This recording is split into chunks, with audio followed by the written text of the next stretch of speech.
My name is Tony Lett. I'm the general manager of Fred Bean's Kia in Langhorne. I just wanted to take a minute to talk about Larry Feldman and Career Changers USA. Larry and I have been working together for about the last 12 years now, and anything I've ever needed as far as recruiting, training, Larry has been right there. Larry's got me salespeople, he's got me managers, he's got me technicians even through the toughest times in the industry, and he is just the kind of guy who's going to tell you exactly what's on his mind. He's going to tell you exactly what he thinks. But Larry also has the expertise to back it up. When he was in the dealership world, he was a top performer, and that's really important to my staff, especially as it pertains to training. A lot of people can come in and teach out of a textbook, but Larry has real-world experience dealing with customers, dealing with situations in dealerships that we go through on a daily basis and try to train on. But Larry's been through it, so he can really empathize with the people and tell you what's worked for him and maybe what way not to go. Larry is just always at a 10. I mean, his energy level is always up there, and I think people, they just love that and they feed off of it. He's not faking it. He is genuinely excited to come in and help you. He's excited to come in and help grow your business. And he's one of those people who just really enjoys seeing dealers succeed and have a lot of fun at the same time. All right. Life is about connection. Having a support system to lean on. And roads to endless possibility.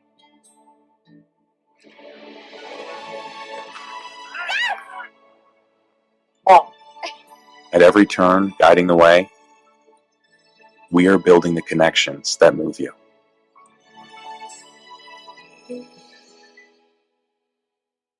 So what would your dealership feel like if your entire sales staff was literally on fire, your sales and service staff? They were nonstop all over social media, completely dominating your marketplace. They could do it in 30 days or less and then continue their education to do it for an entire 6 months or a year. You literally would completely take over the entire marketplace and no one would be able to compete with you. And that's what we can do for you. So when you're walking around your community, whether you're at local restaurants or you're going to the gym, if you don't want to be bothered, fine, you won't be bothered. But a lot of people will walk up to you and say, oh my God, I love your social media. Your staff is amazing. We love what you're doing in the community. We want to come buy a car from you. We want to get an oil change at your dealership. Your community is absolutely going to love you. And it doesn't matter what platform you're on. You could be on TikTok, LinkedIn, Facebook, Instagram, all social media platforms. You will literally be all over the place. And not only will you have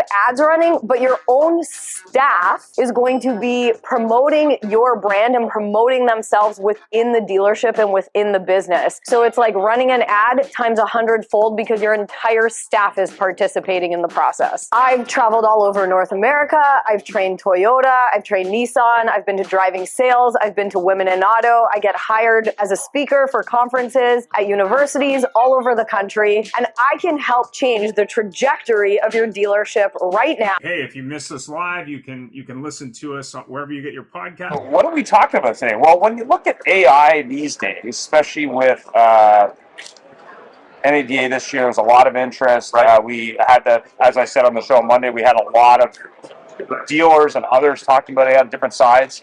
One of them was April from Horn Auto Group. Yeah. So she was like, oh yeah, I went to NADA this year and I bought all kinds of AI technology. Oh boy. I bought it all. It's like, yeah, I'm interested in this, buy this, buy this, buy this. So we asked her, we said, okay, well, are you using it all? Right. And she goes, well, some of it we're using, some of it we canceled, some of it are different dealerships have different cultures. They couldn't handle it for whatever reason. Right. But some of it's very good. But the thing that was really interesting that came out of it was AI evangelists.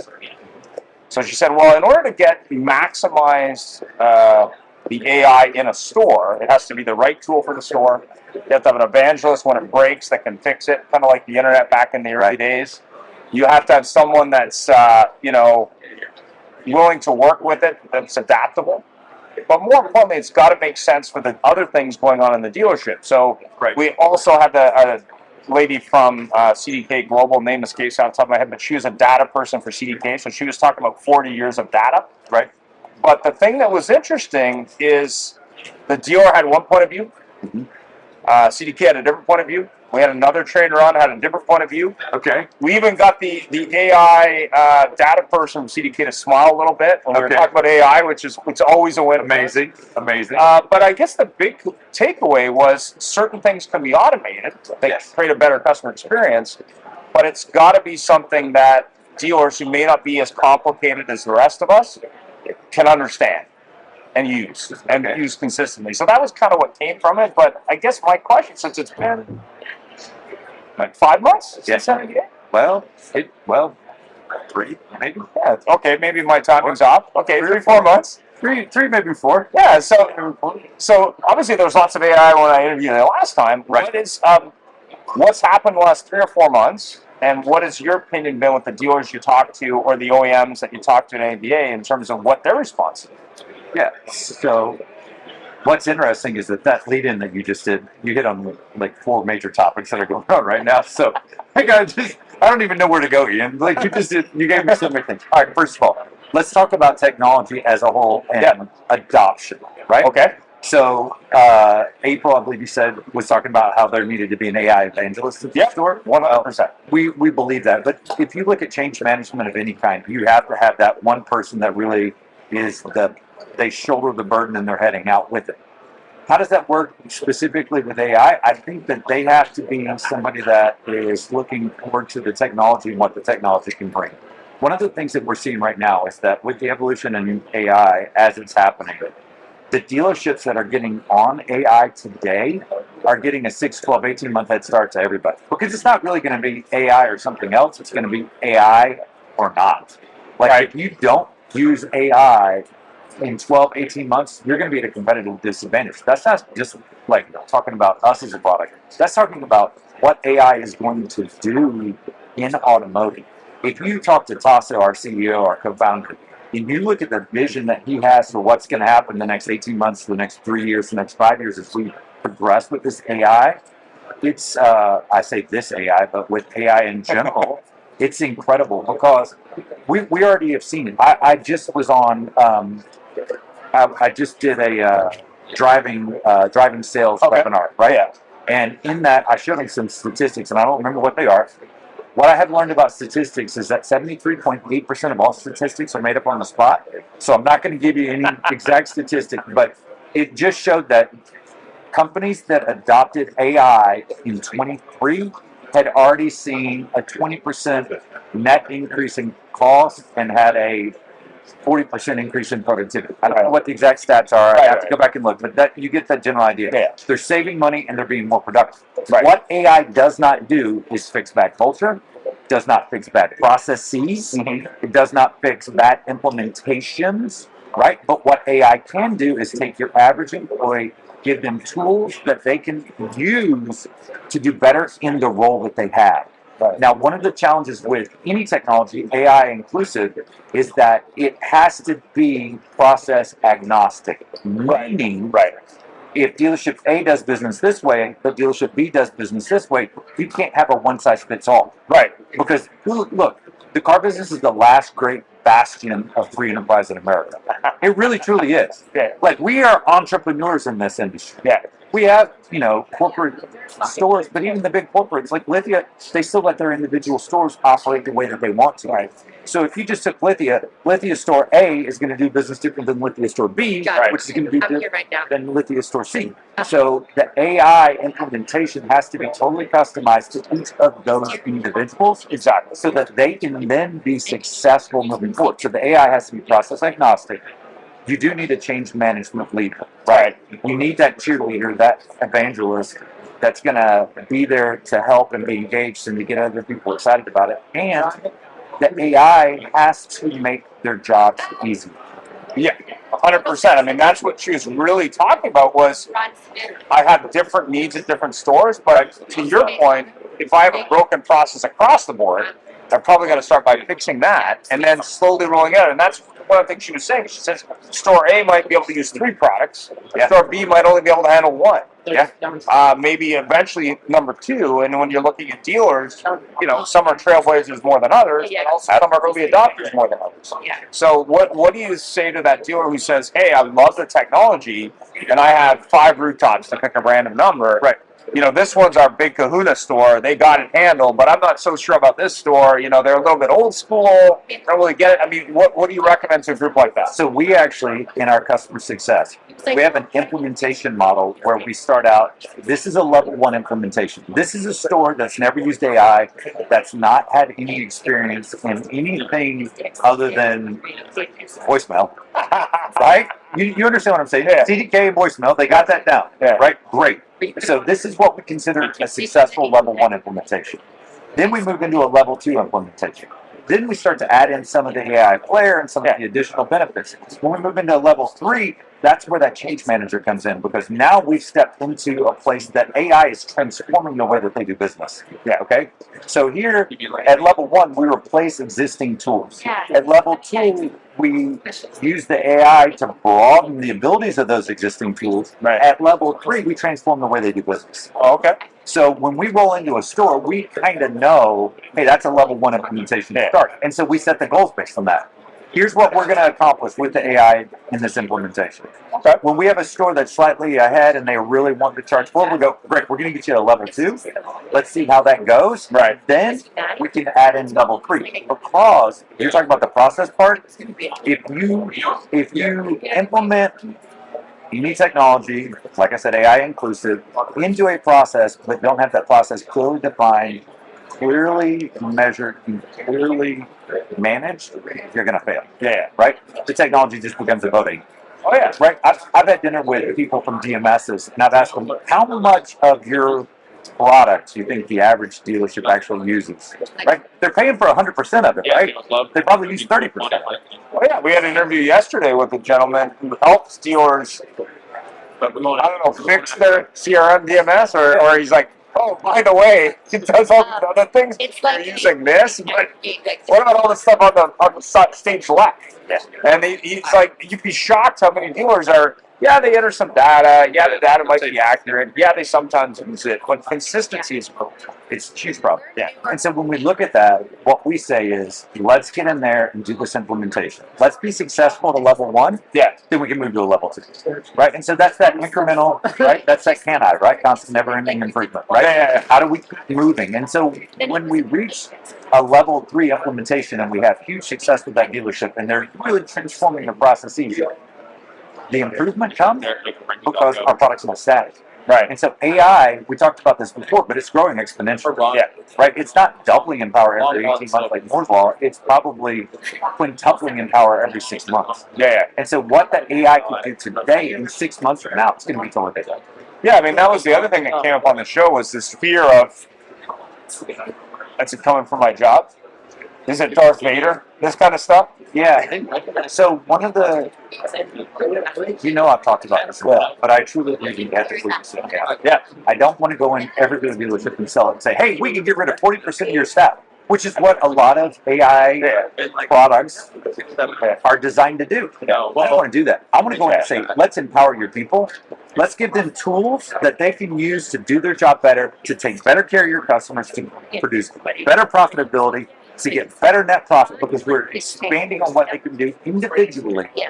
That's what AI is for, right? So what about customer experience? I know the OEMs, I've talked to them all the time. Yeah. There's been obviously a lot of movement on the OEM side, especially this year, starting in January at NADA, and also moving forward as we see, AI being baked in everything. We see customer experience being more important than ever. We see competition heating up. We see cost pressures on dealers with inventory and those kind of things.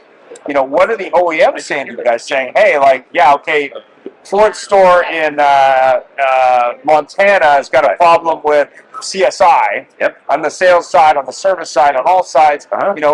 if we helped you help them put in Numa, like what would that mean to them? What's the number one complaint in every OEM survey? What's the number one customer complaint in every OEM survey? Time, Communication. oh, okay. You can have a good repair in the service department and poor communication, guess what happens? You have a very upset customer. Train that. Look, here's the reality. When a customer brings a car to the service department, what's their expectation? Getting it fixed quickly. You're going to fix it, right? The first time. So you fixed the car.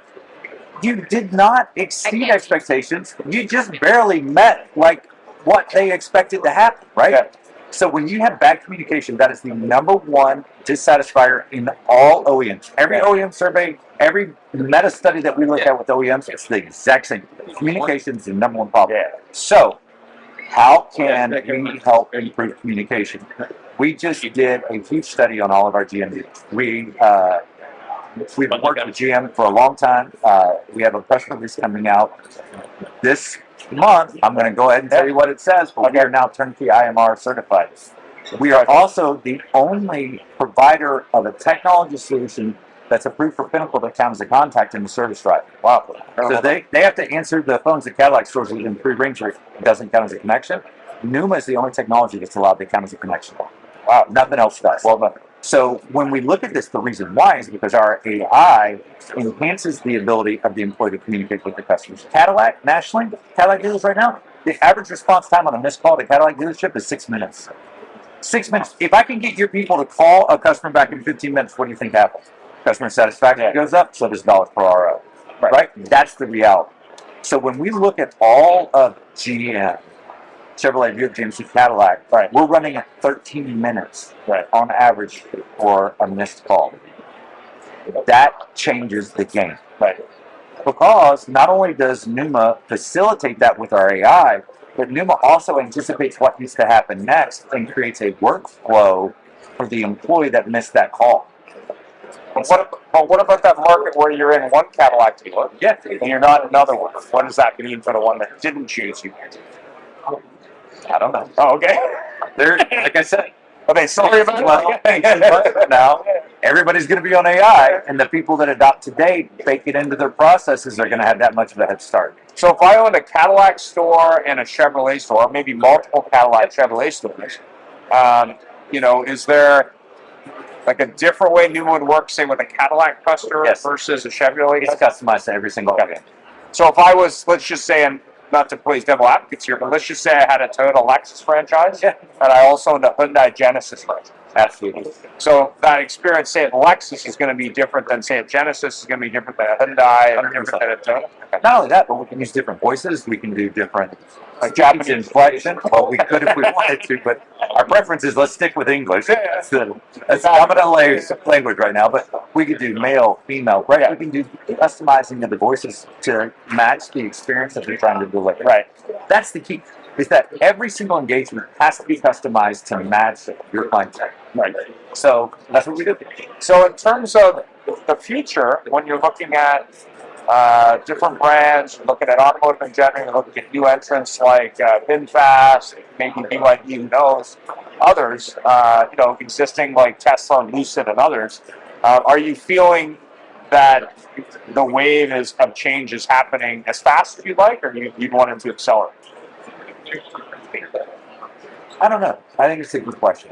I think that if the wave of change was any faster, there'd be a lot of people that wouldn't be able to adapt, and it might seem. And I don't want to see that. I think that we are kind of at a great place in automotive where customer experience and satisfaction is now being truly equated to volume and profitability. Yep. And so I think that we have kind of the sea change that's happening where dealers are beginning to focus on how do I improve my customer experience, not because the manufacturer is dictating it, but because I know that if I take care of my customer, it's going to be profitable. Right. And so I think we're starting to see that as a true opportunity in automotive instead of just an ancillary side thing where I'm like, oh crap, Ian's coming in from GM. I got to have get my head pounded about my customer satisfaction being bad. So I think dealers are starting to make that change, and I love it.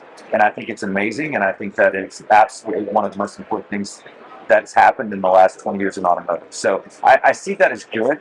So I think that where you're going with this is that as these new contenders enter the market and as people are starting to have different levels of expectation because of the demographics of the buyers, because of the demographics of the servicers, we're starting to see the change take root. And I think that it's going to happen.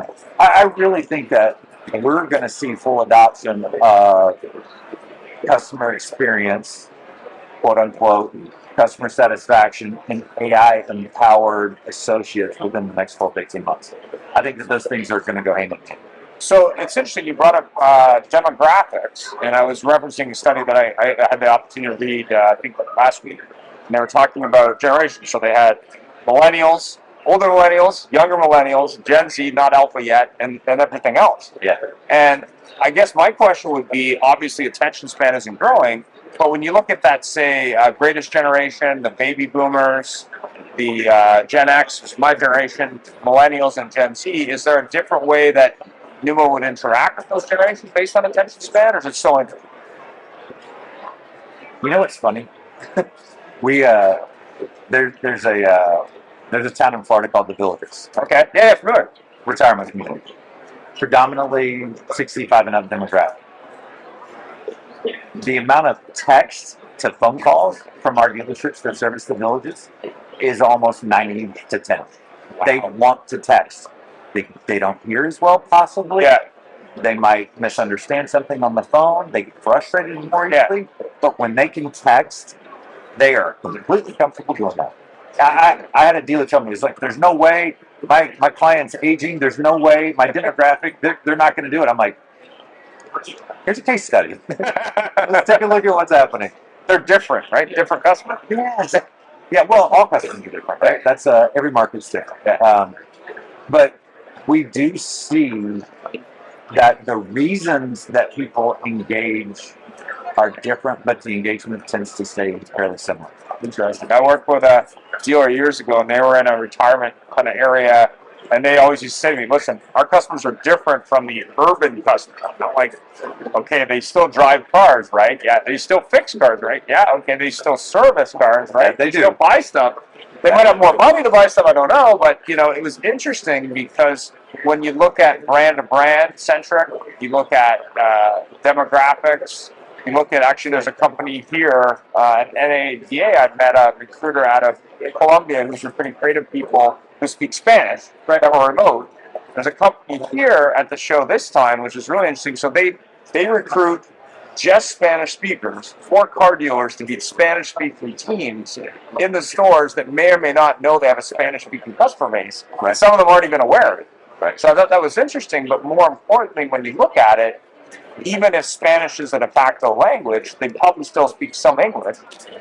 And in addition to that, they still drive cars. They still buy cars. But the thing that was interesting, specifically Spanish culture versus English culture, they said in the English culture, you can send them a link, they're going to fill out a credit app. In a Spanish customer, they want to do that over the phone. Yeah, they want to talk to them. So it's kind of interesting. I didn't know that. Yeah, it is. And I think that's another reason that having AI technology like what we do is important, because with our AI tech, we can communicate in over 100 languages. Yep. And then the people at the dealership see it in English, but the customer sees it in their native language. Yeah. And so it just makes it more seamless and more welcoming to the client.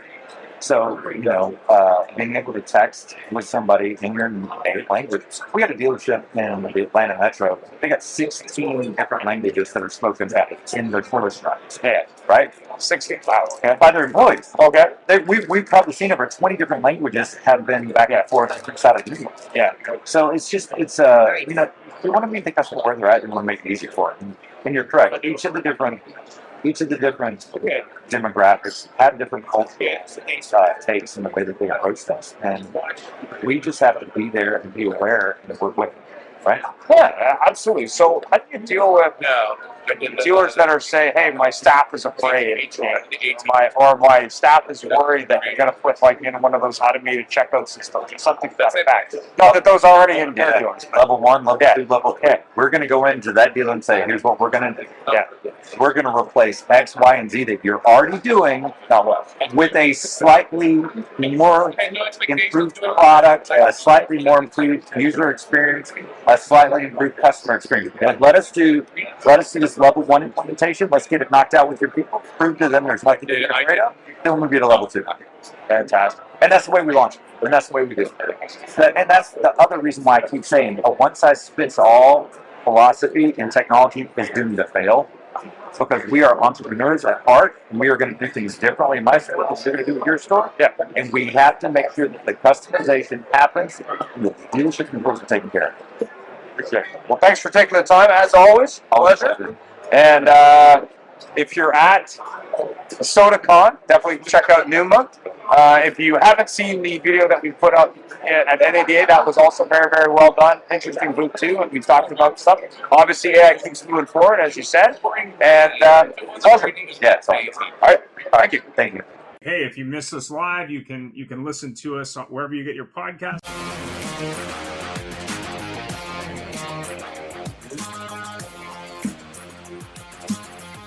Thank you.